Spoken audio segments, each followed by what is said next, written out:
Friends, स्वागत है आपका हमारे यूट्यूब चैनल ट्रिकी गुरुजी में। आप सब कैसे हैं? उम्मीद आप सब अच्छे और स्वस्थ होंगे। तो आज हम सब आर.ओ.ए. एग्जाम की परीक्षा में आने वाले हिंदी विषय के अगले टॉपिक वाक्यांशों के लिए एक शब्द के दूसरे पार्ट से शुरू करेंगे। पिछले पार्ट में हमने सब महत्वपूर्ण प्रश्नों को कर लिया था। आज हम इसके दूसरे पार्ट से शुरू करेंगे। अगर आप सबने इस टॉपिक को कर लिया तो यकीन करिए आप सबको इस टॉपिक के अंदर ही वे सभी प्रश्न मिल जाएंगे जो परीक्षा की दृष्टि से अति महत्वपूर्ण है। तो चलिए बिना देर के हुए शुरू करते हैं। इससे पहले जो भी भाई बहन इस चैनल पर नए हो वो चैनल को सब्सक्राइब कर लेंगे और बेल आइकन को प्रेस कर देंगे ताकि हमारी आने वाली अगली वीडियो का नोटिफिकेशन आप सबको तुरंत प्राप्त हो सके। तो चलिए शुरू करते हैं वाक्यांशों के लिए एक शब्द के दूसरे पार्ट से। तो प्रश्न देखते हैं क्या दिया गया है। प्रश्न दिया गया है कि दिशाएं ही जिनका वस्त्र हो उनको कहा जाता है। तो दिशाएं ही जिनका वस्त्र हो उसे क्या कहा जाता है? तो उसे कहा जाता है ऑप्शन ए विशंबर कहा जाता है, ऑप्शन बी उसे दियाल कहा जाता है, ऑप्शन सी उसे दिगंबर कहा जाता है या फिर ऑप्शन डी उसे पैगंबर कहा जाता है। तो दिशाएं ही जिनका वस्त्र उसे दिगंबर कहा जाता है। ऑप्शन सी इसका राइट आंसर हो जाएगा। क्या? उसे दिसंबर कहा जाता है। ऑप्शन सी इसका राइट आंसर हो जाएगा। तो चलिए अगले प्रश्न की तरफ चलते हैं। अगला प्रश्न देखते हैं क्या दिया गया है। अगला प्रश्न दिया गया है कि जिसका जन्म कन्या के गर्भ से हुआ हो उसके लिए एक शब्द क्या है? जिसका जन्म कन्या के गर्भ से हुआ हो उसके लिए एक शब्द क्या है? चलिए ऑप्शन देखते हैं। ऑप्शन ए उसे कन्या पुत्र कहते हैं, ऑप्शन बी उसे कानीन कहते हैं, ऑप्शन सी उसे अवैध पुत्र कहते हैं या फिर ऑप्शन डी उसे कुमारी सुत कहते हैं। तो जिसका जन्म कन्या के गर्भ से हुआ हो उसे कानीन कहते हैं। क्या कहते हैं? कानीन कहते हैं। ऑप्शन बी इसका राइट आंसर हो जाएगा, कानीन। चलिए अगले प्रश्न को देखते हैं। अगला प्रश्न दिया गया है कि वन में लगने वाली आग वाक्यांश के लिए एक शब्द क्या है? तो वन में जो लगने वाली आग होती है उसे क्या कहते हैं? ऑप्शन ए उसे बड़वाग्नि कहते हैं, ऑप्शन बी उसे दावाग्नि कहते हैं, ऑप्शन सी उसे विरहाग्नि कहते हैं या फिर ऑप्शन डी उसे जठराग्नि कहते हैं। तो जो वन में लगने वाली आग होती है उसे क्या कहते हैं? तो वन में लगने वाली आग को दावाग्नि कहते हैं। ऑप्शन बी इसका राइट आंसर हो जाएगा। क्या? ऑप्शन बी इसका राइट आंसर हो जाएगा। बात की जाए बड़वाग्नि की तो बड़वाग्नि क्या होती है? बड़वाग्नि समुद्र में लगने वाली, क्या? समुद्र में लगने वाली आग को, समुद्र में लगने वाली आग को बड़वाग्नि कहते हैं। और विरहाग्नि किसे कहते हैं? तो विरहाग्नि होती है कि विरह की आग, विरह की जो आग होती है उसे विरहाग्नि कहते हैं। विरह की आग को विरहाग्नि कहते हैं। और बात की जाए जठराग्नि की तो जठराग्नि क्या होती है? पेट में लगने वाली आग को, पेट में लगने वाली आग को जठराग्नि कहते हैं। तो चलिए अगले पार्ट की तरफ चलते हैं। अगला प्रश्न देखते हैं क्या दिया गया है। अगला प्रश्न आपका दिया है कि पेट की अग्नि, जैसे बताया कि पेट की अग्नि को क्या कहते हैं? तो उसे जठराग्नि कहते हैं, जो कि ऑप्शन सी में दिया गया है। तो इसका राइट आंसर ऑप्शन सी हो जाएगा, जठराग्नि। और बड़वाग्नि आप जानते हैं कि समुद्र में लगने वाली आग को। बात की जाए दावाग्नि की तो दावाग्नि किसे कहते हैं? ये जंगल में लगने वाली आग को, जंगल में लगने वाली आग को दावाग्नि कहते हैं। तो चलिए अगले प्रश्न को देखते हैं। अगला प्रश्न आपका दिया गया कि जो हमेशा रहने वाला हो उसको क्या कहते हैं? तो जो हमेशा रहता है उसे क्या कहते हैं? ऑप्शन ए उसे शाश्वत कहते हैं, ऑप्शन बी उसे अनवरत कहते हैं, ऑप्शन सी उसे अप्रतिहत कहते हैं या फिर ऑप्शन डी उसे आजीवक कहते हैं। तो जो हमेशा रहने वाला हो उसके लिए एक शब्द है शाश्वत। ऑप्शन ए इसका राइट आंसर हो जाएगा। और बात की जाए अनवरत, तो अनवरत का क्या अर्थ होता है? अनवरत का अर्थ होता है लगातार। क्या होता है? अनवरत का अर्थ होता है लगातार। अनवरत का अर्थ होता है लगातार। बात कीजिए अप्रतिहत, तो अप्रतिहत कैसे कहते हैं? तो जिसे कोई रोक ना सके, अर्थात जिसे कोई रोक ना सके उसे अप्रतिहत कहते हैं। और बात कीजिए आजीवक की, तो आजीवक एक संप्रदाय है। कमेंट करके बताना होगा तो आजीवक किसका संप्रदाय है, किस गुरु का संप्रदाय है, इसके संस्थापक या इसके गुरु कौन थे। चलिए अगले प्रश्न की तरफ चलते हैं। अगला प्रश्न आपका दिया गया है कि जिस पुरुष की पत्नी साथ नहीं है वाक्यांश के लिए एक शब्द बताइए। तो जिस पुरुष की पत्नी साथ नहीं होती उसे क्या कहते हैं? ऑप्शन ए उसे अपत्नी कहते हैं, ऑप्शन बी उसे वियोगी कहते हैं, ऑप्शन सी उसे विधुर कहते हैं या फिर ऑप्शन डी उसे विपत्नी कहते हैं। तो जिस पुरुष की पत्नी साथ नहीं रहती उसे विपत्नी कहते हैं। ऑप्शन डी इसका राइट आंसर हो जाएगा। अब बात की जाए अपत्नी, अपत्नी किसे कहते हैं? तो जिसकी पत्नी ना हो उसे अपत्नी कहते हैं। और वियोगी किसे कहते हैं? तो किसी के वियोग में दुखी व्यक्ति जो होता है उसे ही वियोगी कहते हैं। और विधुर क्या होता है? विधुर वह होता है कि जिसकी पत्नी मर गई हो उसे विधुर कहते हैं। चलिए अगले प्रश्न को देखते हैं। अगला प्रश्न आपका दिया गया है कि जिस पेड़ के पत्ते झड़ गए हों के लिए एक शब्द है। तो जिस पेड़ के पत्ते झड़ गए हैं उसे क्या कहते हैं? ऑप्शन ए उसे प्रपर्ण कहते हैं, ऑप्शन बी उसे अपर्णा कहते हैं, ऑप्शन सी उसे पत्रहीन कहते हैं, या फिर ऑप्शन डी उसे अपत कहते हैं। तो जिस पेड़ के पत्ते झड़ गए हों उसे अपत कहते हैं। क्या कहते हैं? अपत कहते हैं। ऑप्शन डी इसका राइट आंसर हो जाएगा, उसे अपत कहते हैं। तो बात करें पत्रहीन की, तो पत्रहीन भी इसे कहा जा सकता है कि जिस पेड़ के पत्ते झड़ गए हों उसे पत्रहीन शब्द का प्रयोग किया जा सकता है। लेकिन सबसे उपयुक्त शब्द क्या होगा? अपत। अपत सबसे उपयुक्त शब्द होगा, इसलिए ऑप्शन डी इसका राइट आंसर हो जाएगा। और बात की जाए प्रपर्ण की, तो प्रपर्ण किसे क्या कहते हैं? तो गिरा हुआ पत्ता, क्या? गिरा हुआ पत्ता को ही प्रपर्ण कहते हैं। गिरे हुए पत्ते को, गिरा हुआ पत्ता को ही प्रपर्ण कहते हैं। क्या कहते हैं? प्रपर्ण। चलिए अगले प्रश्न को देखते हैं।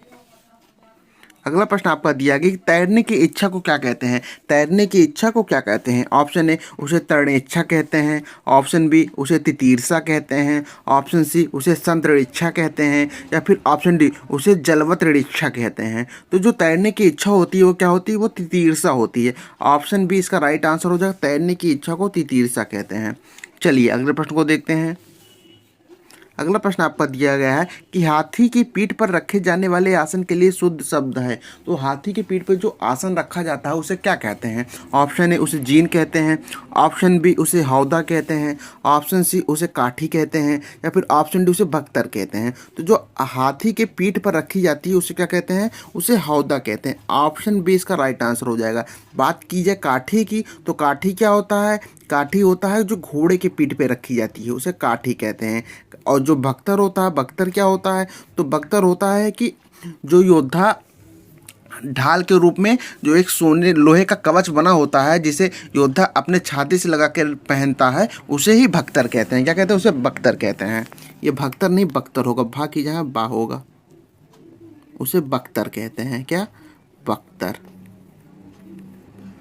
उसे बख्तर कहते हैं। चलिए अगले प्रश्न को देखते हैं।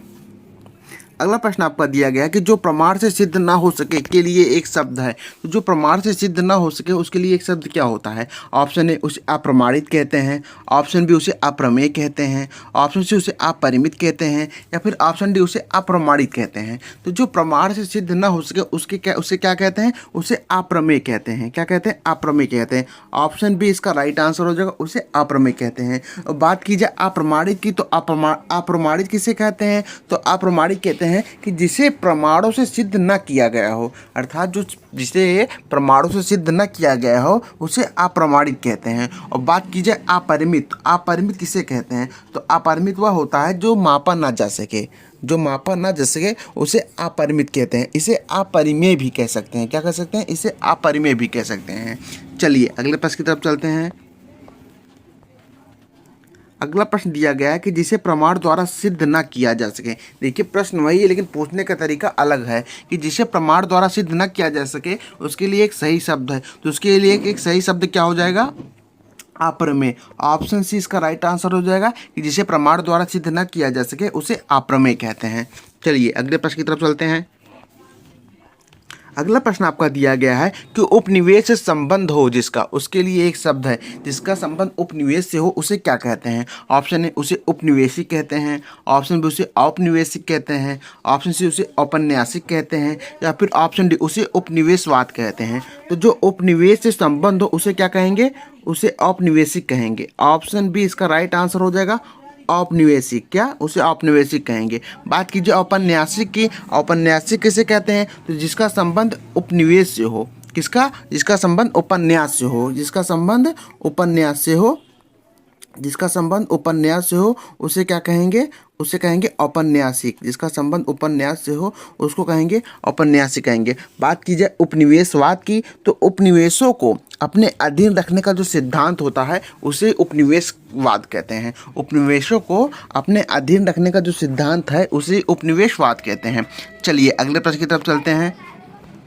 अगला प्रश्न दिया गया कि जो स्त्री सूर्य भी न देख सके। देखिए ये प्रश्न फिर पूछ लिया गया, पिछले पाठ में हमने ये प्रश्न को कराया हुआ था, तो यह कितना इंपॉर्टेंट प्रश्न है आप इसके आने से ही जान सकते हैं कि जो स्त्री सूर्य भी न देख सकते वाक्यांश के लिए एक शब्द है। ऑप्शन ए उसे आसूर्य दर्शना कहते हैं, ऑप्शन बी उसे आसूर्य दृष्टा कहते हैं, ऑप्शन सी उसे आसूर्य पश्चा कहते हैं, या फिर ऑप्शन डी उसे आसूर्य पश्चा कहते हैं। तो इसका राइट आंसर क्या हो जाएगा? इसका राइट आंसर हो जाएगा आसूर्य पश्चा। ऑप्शन डी इसका राइट आंसर हो जाएगा। आसूर्य पश्चा दिया हो या आसूर्यम पश्चा दिया हो, क्या आसूर्यम पश्चा,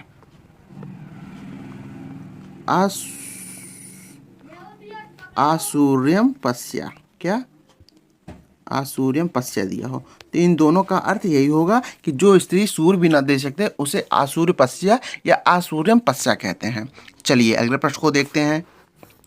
अगला प्रश्न आपका दिया क्या है कि जो स्त्री न देखे, जो सूर्य न देखे ऐसी स्त्री, अर्थात जो सूर्य न देखे ऐसी स्त्री वाक्यांश के लिए एक शब्द क्या है? देखिए प्रश्न वही है लेकिन पूछने का तरीका अलग है। तो इसका भी आंसर क्या हो जाएगा? आसूर्य पश्चा। और आसूर्य पश्चा ऑप्शन बी में दिया गया है। ऑप्शन बी इसका राइट आंसर हो जाएगा, आसूर्य पश्चा। चलिए अगले प्रश्न को देखते हैं। अगला प्रश्न देखते हैं क्या दिया गया है। अगला प्रश्न आपका दिया गया है कि किसी के पास रखी हुई दूसरे की वस्तु के लिए एक शब्द क्या है? तो किसी के पास रखी हुई जो दूसरे की वस्तु होती है उसे धरोहर कहते हैं। क्या कहते हैं? उसे धरोहर कहते हैं। और जो कि धरोहर ऑप्शन बी में दिया गया है, तो इसका राइट आंसर हो जाएगा ऑप्शन बी, धरोहर, उसे धरोहर कहते हैं। चलिए अगले प्रश्न की तरफ चलते हैं।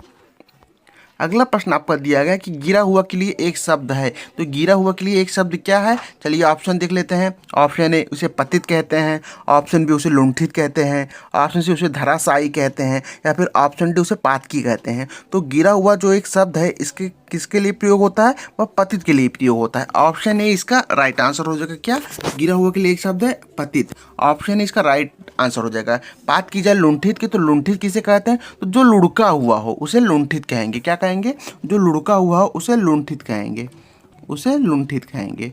और बात की जाए धराशायी की, तो धराशायी किसे कहते हैं? तो जो पृथ्वी पर लेटा हुआ हो उसे ही धराशायी कहते हैं।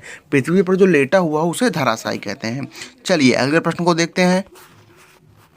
अगला प्रश्न आपका दिया गया है कि निम्नलिखित वाक्खंडों में एक के लिए प्रयुक्त होने वाला शब्द है। तो एक के लिए क्या, किसके लिए? स्वयं सेवक के लिए जो प्रयुक्त होने वाला वाक्य खंड वह क्या है? ऑप्शन ए सबकी सेवा करने वाला, ऑप्शन बी स्वयं की सेवा करने वाला, ऑप्शन सी अपनी इच्छा से दूसरों की सेवा करने वाला, या फिर ऑप्शन डी बिना वेतन के काम करने वाला।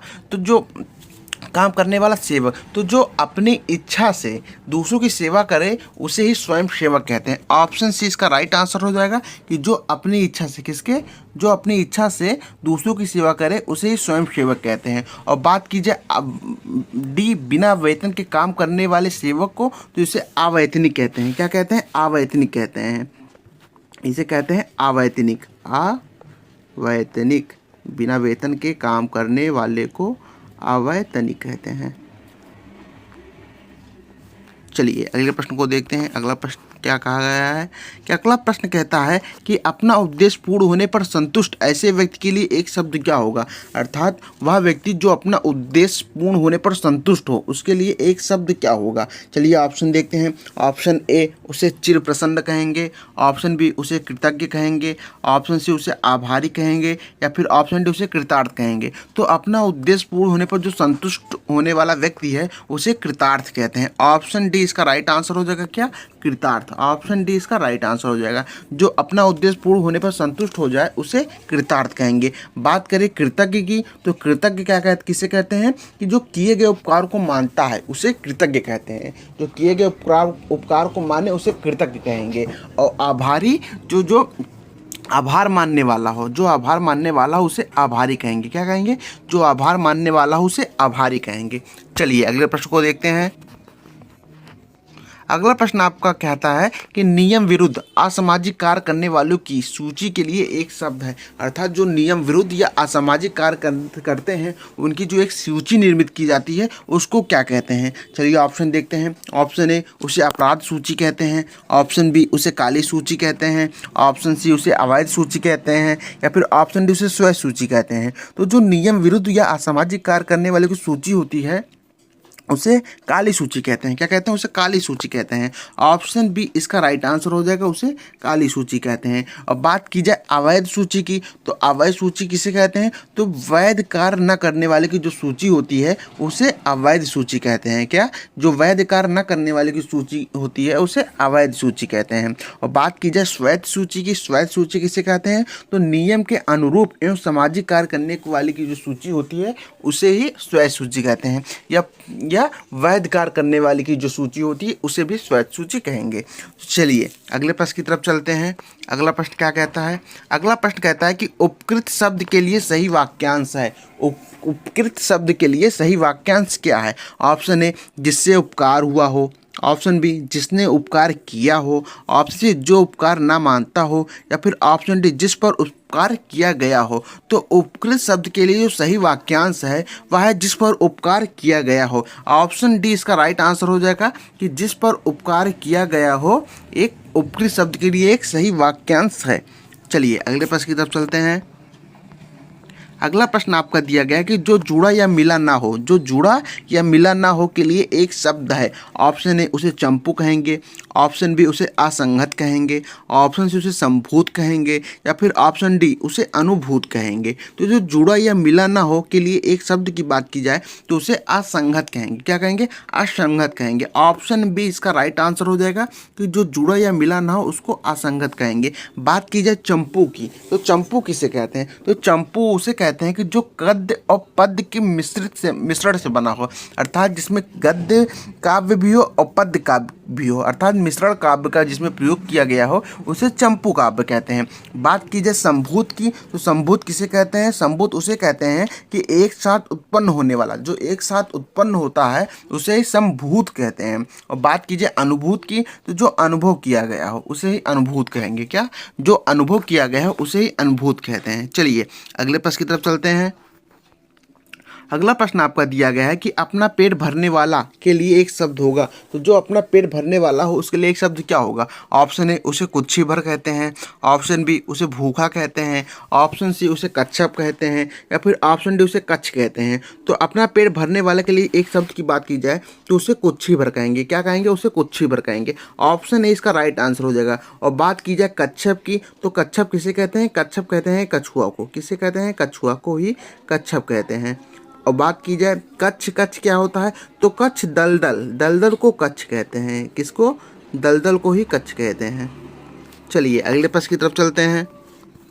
अगला प्रश्न आपका दिया गया हो कि जिस पर विश्वास किया गया हो के लिए एक शब्द है। तो जिस पर विश्वास किया गया हो के लिए एक शब्द क्या होता है? चलिए ऑप्शन देखते हैं। ऑप्शन ए उसे विश्वसनीय कहते हैं, ऑप्शन बी उसे विश्वस्त कहते हैं, ऑप्शन बी उसे विश्वास पात्र कहते हैं, या फिर ऑप्शन डी उसे विशेषज्ञ कहते हैं। तो जिस पर विश्वास किया गया हो के लिए एक शब्द की बात की जाए तो उसे विश्वस्त कहते हैं। क्या कहेंगे? उसे विश्वस्त कहेंगे। ऑप्शन बी इसका राइट आंसर हो जाएगा। और बात की जाए विश्वसनीय की, तो विश्वसनीय किसे कहते हैं? जिसका विश्वास किया जा सके, जिसका विश्वास किया जा सके उसे विश्वसनीय कहेंगे। और विश्वास पात्र किसे कहेंगे? विश्वास पात्र किसे कहते हैं? तो विश्वास पात्र उसे कहते हैं कि जो विश्वास के योग्य हो, अर्थात विश्वास के जो पात्र हो उसे विश्वास पात्र कहेंगे। और विशेषज्ञ तो आप जानते ही हैं कि जो विषय का ज्ञाता हो, जो किसी विषय का ज्ञाता हो उसे ही विशेषज्ञ कहेंगे। चलिए अगले प्रश्न को तरफ चलते हैं। अगले प्रश्न देखते हैं क्या दिया गया है।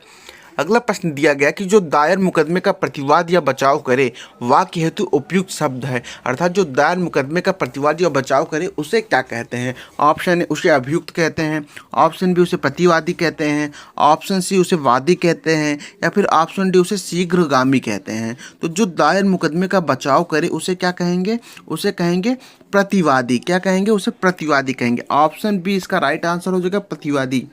बात की जाए वादी की, तो वादी क्या होता है? तो वादी वह होता है जिसने मुकदमा दायर किया गया हो। कौन? जिसने मुकदमा दायर किया गया हो। और बात की जाए अभियुक्त की, तो अभियुक्त किसे कहते हैं? अभियुक्त उसे कहते हैं कि जिस पर मुकदमा दायर किया गया हो, मतलब जिसने क्राइम किया हो उस पर मुकदमा जो दायर किया जाता है वह व्यक्ति अभियुक्त कहलाता है। और दायर करने वाला जो होता है वह वादी कहलाता है। और शीघ्रगामी, शीघ्रगामी क्या होता है? जो शीघ्र गमन करने वाला हो, शीघ्रगामी हो, जल्दी आ जाने वाला हो, उसे शीघ्रगामी कहेंगे। चलिए अगले प्रश्न की तरफ चलते हैं। अगला प्रश्न आपका दिया गया कि जिसका रोकना कठिन हो के लिए एक शब्द है। जिसका रोकना कठिन हो के लिए एक शब्द क्या है? ऑप्शन ए उसे दुर्निवार कहेंगे, ऑप्शन बी उसे दुर्धर्ष कहेंगे, ऑप्शन सी उसे दुर्घट कहेंगे, या फिर ऑप्शन डी उसे दुर्भर कहेंगे। तो जिसका रोकना कठिन हो उसके लिए एक शब्द दुर्निवार। ऑप्शन ए इसका राइट आंसर हो जाएगा, दुर्निवार। जिसका रोकना कठिन हो उसके लिए एक शब्द है दुर्निवार। बात की जाए दुर्धर्ष की, दुर्धर्ष किसे कहेंगे? तो जिसे वश में करना कठिन हो। क्या? जिसे वश में करना कठिन हो, जिसे वश में करना कठिन हो उसे क्या कहें? दुर्धर्ष कहेंगे। और बात की जाए दुर्घट की, दुर्घट क्या होता है? जिसका घटना कठिन हो उसे दुर्घट कहेंगे। जिसका घटना कठिन हो उसे दुर्घट कहेंगे। और बात की जाए दुर्भर, दुर्भर किसे कहते हैं? तो जिसको धारण करना, क्या है? जिसको धारण करना कठिन हो, जिसको धारण करना कठिन हो उसे दुर्भर कहेंगे। क्या? जिसको धारण करना कठिन हो उसे दुर्भर कहेंगे। चलिए अगले प्रश्न की तरफ चलते हैं। अगला प्रश्न है कि तैरकर पार करने की जाने की इच्छा, जो तैरकर पार कर जाने की जो इच्छा होती है उसके लिए एक शब्द क्या है? ऑप्शन ए उसे तितीर्षा कहते हैं, ऑप्शन बी उसे तितीर्षु कहते हैं, ऑप्शन सी उसे तितिक्षा कहते हैं, या फिर ऑप्शन डी उसे त्वरक कहेंगे। तो तैरकर पार कर जाने की जो इच्छा होती है उसे तितीर्षा कहते हैं। ऑप्शन ए इसका राइट आंसर हो जाएगा, उसे तितीर्षा कहते हैं। और बात की जाए तितीर्षु की, तितीर्षु किसे कहते हैं? तो तैरने या मोक्ष पाने का जो इच्छुक होता है, तैरने या मोक्ष पाने का जो इच्छुक होता है, मोक्ष पाने का जो इच्छुक होता है उसे क्या कहेंगे? उसे तितीर्षु कहेंगे। और तितिक्षा की बात की जाए, तितिक्षा क्या किसे कहते हैं? तो जो सर्दी और गर्मी, अर्थात सर्दी गर्मी दुख आदि सहन करने की शक्ति जिसके पास होती है, सर्दी गर्मी या दुख हो उसे सहन करने की जिसके पास शक्ति होती है उसे क्या कहेंगे? उसे तितिक्षा कहेंगे। क्या कहेंगे? उसे तितिक्षा कहेंगे। और बात की जाए त्वरक की, त्वरक क्या होता है? जिसका रफ्तार तेज करने वाला जो उपकरण होता है, रफ्तार तेज करने वाला जो उपकरण होता है उसे ही त्वरक कहेंगे। क्या कहेंगे? उसे त्वरक कहेंगे, रफ्तार तेज करने वाले उपकरण को। चलिए अगले प्रश्न की तरफ चलते हैं। अगला प्रश्न आपका दिया गया कि शत्रुओं का हनन करने वाला के लिए एक शब्द होगा। शत्रुओं का हनन करने वाला के लिए एक शब्द क्या होगा? ऑप्शन ए उसे वीर कहेंगे, ऑप्शन बी उसे शत्रुघ्न कहेंगे, ऑप्शन सी उसे रिपुसूदन कहेंगे, या फिर ऑप्शन डी उसे विष्णु कहेंगे। तो जो शत्रु को हनन करने वाला होता है उसे क्या कहेंगे? उसे शत्रुघ्न कहेंगे। ऑप्शन बी इसका राइट आंसर हो जाएगा, उसे शत्रुघ्न कहेंगे। और बात की जाए रिपुसूदन की, तो रिपु का जो मर्दन करने वाला होता है उसे रिपुसूदन कहते हैं। क्या? रिपु का जो मर्दन करने वाला होता है उसे रिपुसूदन कहते हैं। चलिए अगले प्रश्न की तरफ चलते हैं। अगला प्रश्न आपका दिया गया है कि मुकदमा दायर करने वाला व्यक्ति, देखिए प्रश्न पूछ लिया कि मुकदमा दायर करने वाला व्यक्ति क्या होता है। तो चलिए देखते हैं जो मुकदमा दायर करने वाला व्यक्ति उसे किसे क्या कहते हैं। ऑप्शन ए उसे वादी कहते हैं, ऑप्शन बी उसे प्रतिवादी कहते हैं, ऑप्शन सी उसे अभियुक्त कहेंगे, या फिर ऑप्शन डी उसे मुकदमेबाज कहेंगे। तो मुकदमा दायर करने वाला जो व्यक्ति होता है उसे वादी कहते हैं। क्या कहते हैं? उसे वादी कहते हैं। ऑप्शन ए इसका राइट आंसर हो जाएगा। और जैसे बात की जाए प्रतिवादी, तो जो दायर मुकदमे का प्रतिवाद या बचाव करे, जो दायर मुकदमे का प्रतिवाद या बचाव करे उसे प्रतिवादी कहते हैं। और अभियुक्त किसे कहते हैं? तो जिस पर मुकदमा चलाया गया उसे ही अभियुक्त कहेंगे। चलिए अगले प्रश्न की तरफ चलते हैं। अगला प्रश्न आपका दिया गया कि युद्ध की प्रबल इच्छा हो जिसमें, युद्ध की प्रबल इच्छा जिसमें हो उसे क्या कहेंगे? ऑप्शन ए उसे झगड़ालू कहेंगे, ऑप्शन बी उसे योद्धा कहेंगे, ऑप्शन सी उसे युयुत्सु कहेंगे, या फिर ऑप्शन डी उसे विद्रोही कहेंगे। तो युद्ध की जो प्रबल इच्छा होती है उसे युयुत्सु कहते हैं। ऑप्शन सी इसके राइट आंसर हो जाएगा कि युद्ध की प्रबल इच्छा रखने वाला युयुत्सु कहलाता है। क्या? युद्ध की प्रबल इच्छा रखने वाला युयुत्सु कहलाता है। चलिए अगले प्रश्न की तरफ चलते हैं। अगला प्रश्न आपका दिया है कि मरने की इच्छा वाक्यांश के लिए एक शब्द है। मरने की इच्छा पूछा गया है तो इसके लिए एक शब्द क्या होगा? ऑप्शन ए उसे मुमूर्षा कहेंगे, ऑप्शन बी उसे मुमुक्षा कहेंगे, ऑप्शन सी उसे मुमूर्षु कहेंगे, या फिर ऑप्शन डी उसे मुमुक्षु कहेंगे। तो जो मरने की इच्छा होती है उसे मुमूर्षा कहते हैं। क्या कहते हैं? उसे मुमूर्षा कहते हैं। ऑप्शन ए इसका राइट आंसर हो जाएगा। चलिए बाकी तीन को भी देख लेते हैं। जो मुमुक्षा होता है उसे मोक्ष प्राप्त करने की जो इच्छा होती है उसे मुमुक्षा कहते हैं। मुमूर्षा होती मरने की इच्छा और मुमुक्षा होती है मोक्ष पाने की इच्छा। बात की जाए मुमूर्षु को, मुमूर्षु किसे कहते हैं? तो जो मरना चाहता है, जो मरना चाहता है उसे मुमूर्षु कहते हैं। और बात की जाए मुमुक्षु किसे कहते हैं? तो जो मोक्ष चाहता है उसे मुमुक्षु कहते हैं। जो मोक्ष चाहता है उसे मुमुक्षु कहते हैं। चलिए अगले प्रश्न की तरफ चलते हैं। अगला प्रश्न आपका दिया गया कि जिसमें युद्ध करने की इच्छा हो उसे क्या कहेंगे। तो अर्थात युद्ध करने की इच्छा रखने वाला के लिए एक शब्द क्या होगा। ऑप्शन ए उसे योद्धा कहते हैं, ऑप्शन बी उसे वीर कहते हैं, ऑप्शन सी उसे योद्धु कहते हैं, या फिर ऑप्शन डी उसे विद्रोही कहेंगे। तो जिसमें युद्ध करने की इच्छा हो उसे क्या कहते हैं, उसे युयुत्सु कहते हैं। ऑप्शन सी इसका राइट आंसर हो जाएगा, उसे युयुत्सु कहते हैं। चलिए अगले प्रश्न की तरफ चलते हैं। अगला प्रश्न देखते हैं क्या कहता है। अगला प्रश्न कहता है कि जिसे दूर करना कठिन हो, जिसे दूर करना कठिन, मोस्ट इंपॉर्टेंट प्रश्न है, बार बार ये प्रश्न देखने को मिल रहा है हम सबको, तो इसको आप थोड़ा ध्यान से करिएगा। तो जो जिसे दूर करना कठिन हो उसके लिए एक शब्द क्या है, उसके लिए एक शब्द है दुर्निवार, जो कि ऑप्शन सी में दिया गया है। ऑप्शन सी इसका राइट आंसर हो जाएगा, दुर्निवार। ये कई बार प्रतियोगी परीक्षाओं, यूपी पीएसएस जैसे परीक्षाओं में आने वाला प्रश्न है ये, तो इसको आप थोड़ा ध्यान में देकर चलना। और चलिए देखते हैं और सबको। बात की जाए दूरवग्रह, दूरवग्रह किसे कहते हैं, तो जिसे नियंत्रित करना कठिन हो, जिसे नियंत्रित करना कठिन हो उसे दूरवग्रह कहते हैं। और बात की जाए दुर्दम्य की, दुर्दम्य किसे कहते हैं, जिसे वश में करना दुष्कर हो, जिसे वश में करना दुष्कर हो उसे दुर्दम्य कहेंगे। और दुष्पुर क्या होता है, तो दुष्पुर होता है जिसे भरना कठिन हो, जिसे भरना कठिन हो उसे दुष्पुर कहते हैं। चलिए अगले प्रश्न की तरफ चलते हैं। अगला प्रश्न आपका दिया गया है कि जो रूढ़ियों में विश्वास करता हो, जो रूढ़ियों में विश्वास करता हो उसके लिए एक शब्द क्या है। चलिए ऑप्शन देखते हैं। ऑप्शन ए उसे परंपरावादी कहते हैं, ऑप्शन बी उसे रूढ़िवादी कहते हैं, ऑप्शन सी उसे रूढ़िबद्ध कहते हैं, या फिर ऑप्शन डी उसे रूढ़िवादिता कहते हैं। तो जो रूढ़ियों में विश्वास करता हो उसे रूढ़िवादी कहते हैं। क्या कहते हैं, उसे रूढ़िवादी कहते हैं। ऑप्शन बी इसका राइट आंसर हो जाएगा, रूढ़िवादी।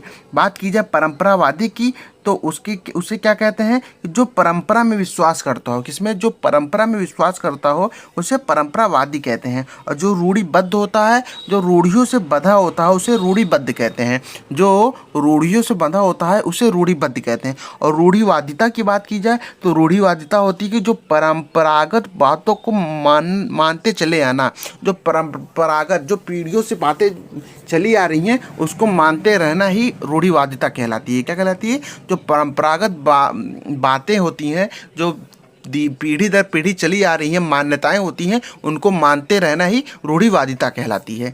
चलिए अगले प्रश्न की तरफ चलते हैं। अगला प्रश्न आपका दिया गया है कि जो पूजा के योग्य हो, जो पूजा के योग्य हो वाक्यांश के लिए एक शब्द है। ऑप्शन ए उसे पूजिता कहते हैं, ऑप्शन बी उसे पूज्यमान कहते हैं, ऑप्शन सी उसे पूजनीय कहते हैं, या फिर ऑप्शन डी उसे पूजित कहते हैं। तो जो पूजा के योग्य हो उसके लिए एक शब्द है पूजनीय। ऑप्शन सी इसका राइट आंसर हो जाएगा, जो पूजा के योग्य हो उसे पूजनीय कहेंगे। बात करें पूजिता की, पूजिता किसे कहते हैं, तो पूजा करने वाला जो होता है उसे पूजिता कहते हैं। पूजा करने वाला जो होता है उसे ही पूजा कहते हैं। किसे, पूजा करने वाले को, पूजा करने वाले को, पूजा करने वाले को, पूजा करने वाले को पूज्य कहते हैं। और बात की जाए पूजमान की, तो पूजित होने वाला, जो पूजित होने वाला होता है उसे ही पूजमान कहते हैं। जो पूजित होने वाला हो उसे ही पूजमान कहते हैं। और पूजिता, पूजिता क्या है, पूजिता किसे कहते हैं, तो पूजिका कहते हैं कि जिसे पूजा गया हो, जिसे पूजा गया हो उसे पूजिता कहते हैं। चलिए अगले प्रश्न की तरफ चलते हैं। अगला प्रश्न आपका दिया गया कि जो देश से प्रेम करता हो के लिए एक शब्द है। तो जो देश से प्रेम करता हो उसे देश प्रेमी कहेंगे, जो कि ऑप्शन में नहीं दिया गया है। तो जो देश से प्रेम करता हो उसके लिए एक शब्द क्या होगा, तो उसके लिए एक शब्द होगा। चलिए ऑप्शन देखते हैं। ऑप्शन ए उसे देशभक्त कहेंगे, ऑप्शन बी उसे देश रक्षक कहेंगे, ऑप्शन सी उसे देशवासी कहेंगे, या फिर ऑप्शन डी उसे देश सेवा कहेंगे। तो जो देश से प्रेम करता हो उसके लिए एक शब्द की बात करें तो उसे देशभक्त कहेंगे। ऑप्शन ए इसका राइट आंसर हो जाएगा, देशभक्त कहेंगे।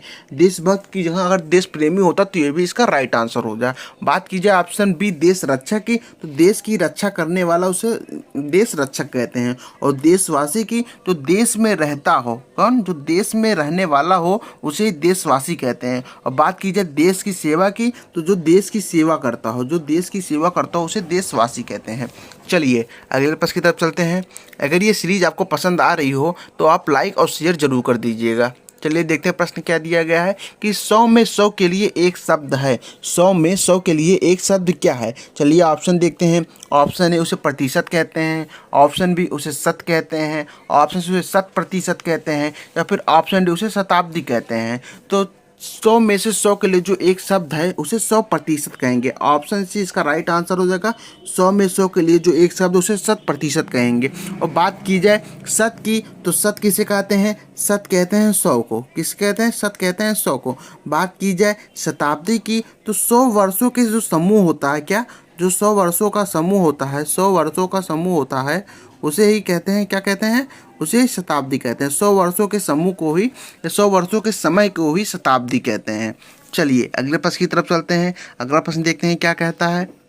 अगला प्रश्न आपका दिया गया कि जो बात वर्णन से परे हो, जो बात वर्णन से परे हो उसके लिए एक शब्द क्या है? ऑप्शन ए उसे वर्णनीय कहते हैं, ऑप्शन बी उसे अवर्णनीय कहते हैं, ऑप्शन सी उसे वर्णित कहते हैं, या फिर ऑप्शन डी उसे वर्णनातीत कहते हैं। तो जो बात वर्णन से परे हो उसे वर्णनातीत कहते हैं। ऑप्शन डी इसका राइट आंसर हो जाएगा, वर्णनातीत, उसे वर्णनातीत कहते हैं। और बात की जाए वर्णनीय की, वर्णनीय किसे कहते हैं? तो जिसे वाणी द्वारा व्यक्त किया जा सके। वर्णनीय क्या होता है? जिसे वाणी द्वारा व्यक्त किया जा सके उसे वर्णनीय कहते हैं। और बात की जाए अवर्णनीय की, तो अवर्णनीय क्या होगा? जस्ट वर्णनीय का अपोजिट, कि जिसे वाणी द्वारा व्यक्त ना किया जा सके उसे अवर्णनीय कहते हैं। और बात की जाए वर्णित की, वर्णित किसे कहते हैं? तो वर्णित होता है जिसका वर्णन किया गया हो, जिसका वर्णन किया गया हो उसे वर्णित कहते हैं।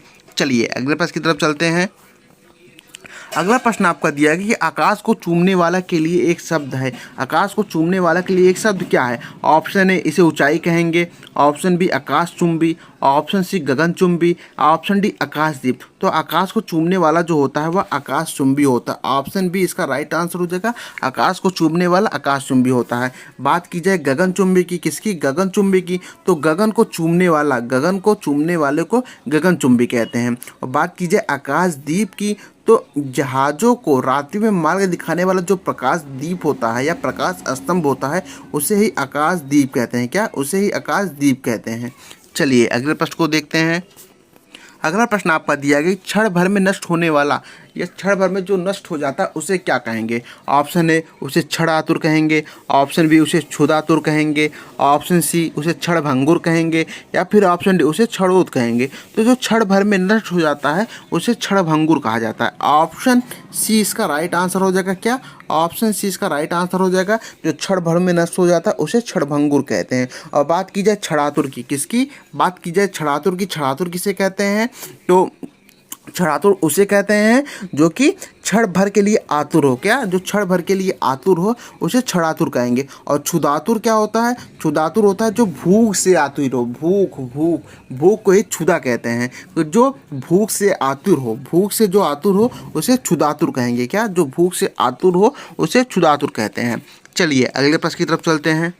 अगला प्रश्न कहता है कि जो शब्दों द्वारा व्यक्त न किया जा सके, जो शब्दों द्वारा व्यक्त न किया जा सके के लिए एक शब्द क्या होगा? ऑप्शन ए उसे अव्यक्त कहेंगे, ऑप्शन बी उसे अकथनीय कहेंगे, ऑप्शन सी उसे अल्पज्ञ कहेंगे, या फिर ऑप्शन डी उसे अकथ्य कहेंगे। तो जो शब्दों द्वारा व्यक्त न किया जा सके उसे क्या कहते हैं? उसे अव्यक्त कहते हैं। ऑप्शन ए इसका राइट आंसर हो जाएगा, उसे अव्यक्त कहते हैं। क्या कहते हैं? अव्यक्त कहते हैं।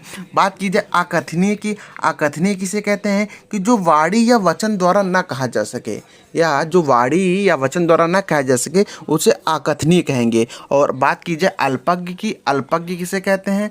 तो अल्पज्ञ कहते हैं जिसको कम ज्ञान हो या जो कम जानता हो उसे अल्पज्ञ कहेंगे। और बात की जाए अकथ्य की, अकथ्य किसे कहते हैं? तो जो कहा ना जा सके, जो कहा ना जा सके उसे अकथ्य कहेंगे। चलिए अगले प्रश्न की तरफ चलते हैं। अगला प्रश्न आपका दिया गया किसी पर विजय पाने की इच्छा रखने वाला या किसी को जीतने की इच्छा रखने वाला, किसी पर विजय प्राप्त करने की इच्छा रखने वाला या किसी को जीतने की इच्छा रखने वाला को क्या कहेंगे? ऑप्शन ए उसे अजय कहेंगे, ऑप्शन बी उसे जिज्ञासा कहेंगे, ऑप्शन सी उसे जिगीसु कहेंगे, या फिर ऑप्शन डी उसे जिघांसा कहेंगे। तो किसी पर विजय पाने की इच्छा जो रखता है उसे क्या कहते हैं? उसे कहते हैं जिगीसु। ऑप्शन सी इसका राइट आंसर हो जाएगा, उसे जिगीसु कहते हैं। क्या कहते हैं? उसे जिगीसु कहते हैं। और बात की जाए अजय की, अजय किसे कहते हैं? कि जिसे जीता ना जा सके, जिसे जीता ना जा सके उसे अजय कहेंगे। और बात की जाए जिघांसा की, जिज्ञासा किसे कहते हैं? जानने की इच्छा रखने वाला। क्या? जानने की इच्छा रखने वाले को जिज्ञासा कहते हैं। और बात की जाए जिघांसा की, जिघांसा किसे कहते हैं? तो जान से मारने की इच्छा रखने वाले को जिघांसा कहते हैं। क्या? जान से मारने की इच्छा रखने वाले को जिघांसा कहते हैं। चलिए अगले प्रश्न की तरफ चलते हैं। अगला प्रश्न आपका दिया गया कि मध्यरात्रि का समय, मध्यरात्रि का समय के लिए एक शब्द है। ऑप्शन ए मार्तंड है, ऑप्शन बी निशीथ है, ऑप्शन सी अपराह्न है, या फिर ऑप्शन डी मध्याह्न है। तो मध्यरात्रि के लिए के समय को के लिए जो एक शब्द का प्रयोग किया जाता है उसे निशीथ कहते हैं। ऑप्शन बी इसका राइट आंसर हो जाएगा। मध्यरात्रि का जो समय होता है उसके लिए निशीथ शब्द का प्रयोग किया जाता है। बात की जाए मार्तंड की, किसकी? मार्तंड की। तो मार्तंड सूर्य का पर्यायवाची भी होता है, लेकिन जो दोपहर के सूर्य होता है उसे मार्तंड कहते हैं। और बात की जाए अपराह्न की, तो अपराह्न किसे कहते हैं? तो दोपहर का जो बाद के समय होता है अपराह्न, इस हाँ में ना होगा, तो बात जो दोपहर के बाद का समय होता है उसे अपराह्न कहते हैं। और बात की जाए कि मध्याह्न को, मध्याह्न किसे कहते हैं? तो दोपहर के समय को ही मध्याह्न कहेंगे, दोपहर के जो समय है उसे ही मध्याह्न कहेंगे। चलिए अगले प्रश्न की तरफ चलते हैं। अगला प्रश्न आपका दिया गया है कि जिसका दमन किया गया हो के लिए एक शब्द है। जिसका दमन किया गया हो के लिए एक शब्द क्या है? चलिए ऑप्शन देखते हैं। ऑप्शन ए उसे दमित कहेंगे, ऑप्शन बी उसे दमनीय कहेंगे, ऑप्शन सी उसे दयनीय कहेंगे, या फिर ऑप्शन डी उसे दमनशील कहेंगे। तो जिसका दमन किया गया हो के लिए एक शब्द दमित होता है। ऑप्शन ए इसका राइट आंसर हो जाएगा। जिसका दमन किया गया हो के लिए एक शब्द दमित होता है। बात कीजिए दमनीय, दमनीय किसे कहते हैं? तो जो दबाया जा सके, जो दबाया जा सके उसे दमनीय कहेंगे। और जो दया करने के योग्य हो उसे दयनीय कहेंगे, जो दया करने के योग्य हो उसे दयनीय कहेंगे। बात कीजिए दमनशील की, तो दमन करने वाला, दमन करने वाले को दमनशील कहते हैं। किसे? दमन करने वाले को दमनशील कहते हैं। चलिए अगले प्रश्न की तरफ चलते हैं। अगला प्रश्न आपका दिया गया है कि जिस पर उपकार किया गया हो, जिस पर उपकार किया गया हो के लिए एक शब्द क्या होगा? ऑप्शन ए उसे उर्वर कहेंगे, ऑप्शन बी उसे उपकृत कहेंगे, ऑप्शन सी उसे कृतज्ञ कहेंगे, या फिर ऑप्शन उसे कृतार्थ कहेंगे। तो जिस पर उपकार किया गया हो उसे उपकृत कहते हैं। क्या कहते हैं? उसे उपकृत कहते हैं। ऑप्शन बी इसका राइट आंसर हो जाएगा। क्या हो जाएगा? उपकृत, जिस पर उपकार किया गया हो। बात की जाए उर्वरा, उर्वरा क्या होती है? जो भूमि उपजाऊ होती है, क्या? जो भूमि उपजाऊ होती है उसे उर्वरा कहते हैं। और कृतज्ञ की बात की जाए, कृतज्ञ वह होता है जो कृपा मानता है, अर्थात जो उपकार मानने वाला होता है उसे कृतज्ञ कहते हैं। बात की जाए कृतार्थ की, कृतार्थ किसे कहते हैं? तो कृतार्थ उसे कहते हैं कि जो अपने उद्देश्य सिद्ध होने पर संतुष्ट हो जाए, जो अपना उद्देश्य पूर्ण होने पर संतुष्ट हो जाए उसे कृतार्थ कहेंगे। चलिए अगले प्रश्न की तरफ चलते हैं। अगला प्रश्न आपका दिया गया है कि तुरंत उत्पन्न होने वाली सूझबूझ के लिए क्या कहेंगे? जो तुरंत उत्पन्न होने वाली सूझबूझ है उसे क्या कहेंगे? ऑप्शन ए उसे प्रत्यभिज्ञान कहेंगे, ऑप्शन बी उसे प्रत्युत्पन्नमति कहेंगे, ऑप्शन सी उसे प्रत्यागत कहेंगे, या फिर ऑप्शन डी उसे प्रत्यावर्तन कहेंगे। तो जो तुरंत उत्पन्न होने वाली सूझबूझ है उसे प्रत्युत्पन्नमति कहेंगे। ऑप्शन बी इसका राइट आंसर हो जाएगा कि जो तुरंत उत्पन्न हुआ। ऑप्शन बी इसका राइट आंसर हो जाएगा। क्या हो जाएगा? ऑप्शन बी इसका राइट आंसर हो जाएगा। क्या हो जाएगा? प्रत्युत्पन्नमति हो जाएगा। चलिए अगले प्रश्न की तरफ चलते हैं। अगला प्रश्न देखते हैं क्या कहा गया है। चलिए अगले प्रश्न की तरफ चलते हैं, देखते हैं अगला प्रश्न क्या कहता है। अगला प्रश्न कह रहा है कि जो तुरंत कोई युक्ति सोच ले, क्या? जो तुरंत कोई युक्ति सोच ले उसे क्या कहेंगे? ऑप्शन ए उसे सर्वज्ञ कहेंगे, ऑप्शन बी उसे दूरदर्शी कहेंगे, ऑप्शन सी उसे प्रत्युत्पन्नमति कहेंगे, या फिर ऑप्शन डी उसे दार्शनिक कहेंगे। तो जो तुरंत कोई युक्ति सोच ले, जो तुरंत कोई युक्ति सोच ले उसे प्रत्युत्पन्नमति कहेंगे। ऑप्शन सी इसका राइट आंसर हो जाएगा। देखिए प्रश्न वही है लेकिन उसके पूछने का तरीका अलग दे दिया गया है। पिछले प्रश्न में क्या कहता था? पिछला प्रश्न कह रहा था कि तुरंत उत्पन्न होने वाली सूझबूझ। आपकी जो ये प्रश्न कहता है कि जो तुरंत कोई युक्ति सोच ले, दोनों का एक वाक्य क्या हो जाएगा? प्रत्युत्पन्नमति। जो तुरंत कोई युक्ति सोच ले उसे क्या कहेंगे? उसे प्रत्युत्पन्नमति कहेंगे। चलिए अगले प्रश्न की तरफ चलते हैं।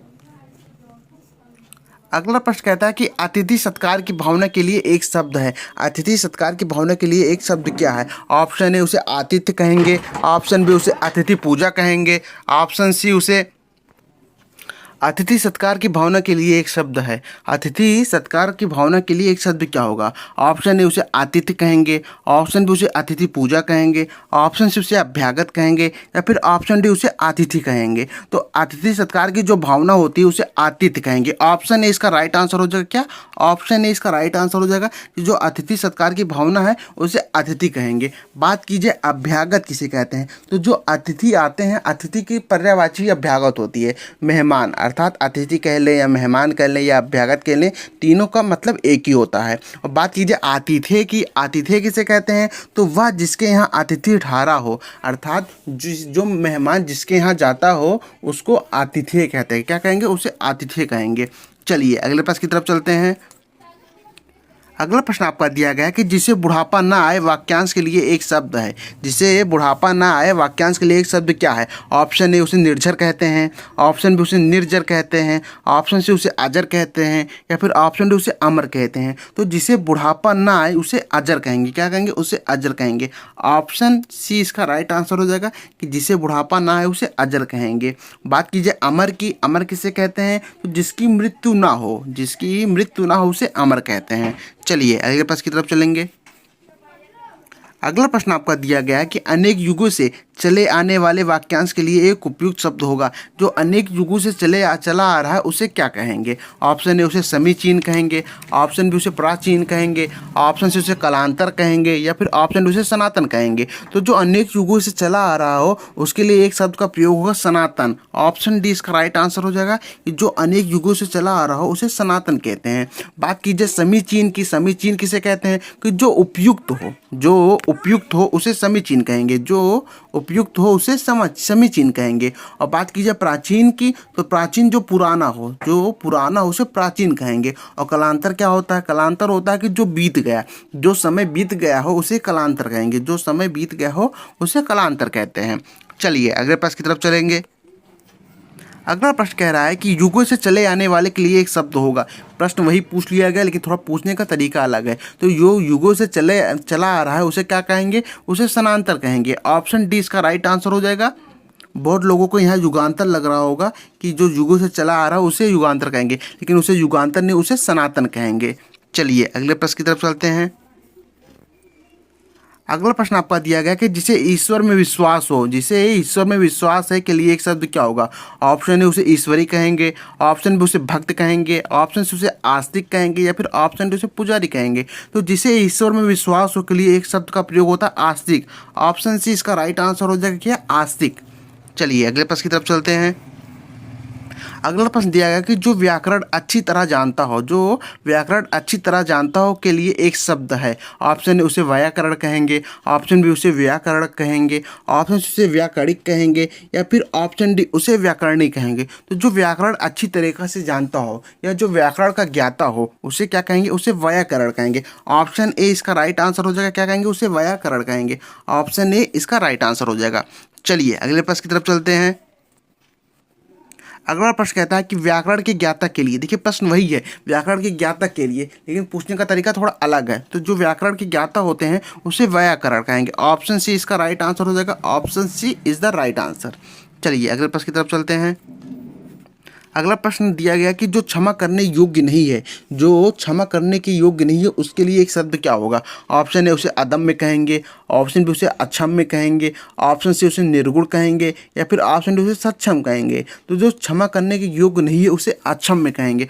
ऑप्शन बी इसका राइट आंसर हो जाएगा कि जो क्षमा करने के योग्य नहीं है उसे अक्षम्य कहेंगे। चलिए अगले प्रश्न की तरफ चलते हैं। अगला प्रश्न आपका दिया गया कि पश्चिम और उत्तर दिशाओं के मध्यस्थ कोण को क्या कहते हैं? पश्चिम और उत्तर दिशा, जैसे पश्चिम और उत्तर दिशा बना हुआ है,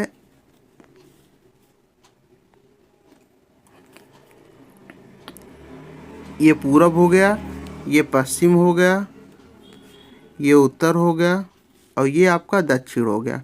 अब पूछा है कि पूरब और पश्चिम दिशा, क्या पश्चिम और उत्तर दिशा, तो ये जो कोण है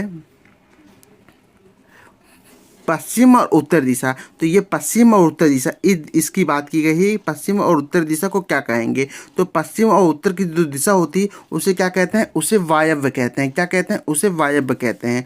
ऑप्शन सी इसका राइट आंसर हो जाएगा। और चलिए बात की जाए अगर उत्तर और पूर्व दिशा, उत्तर और पूर्व दिशा को क्या कहेंगे? तो उत्तर और पूर्व दिशा को कहेंगे ईशान। क्या कहेंगे? उसे ईशान कहते हैं, उसे ईशान कहते हैं।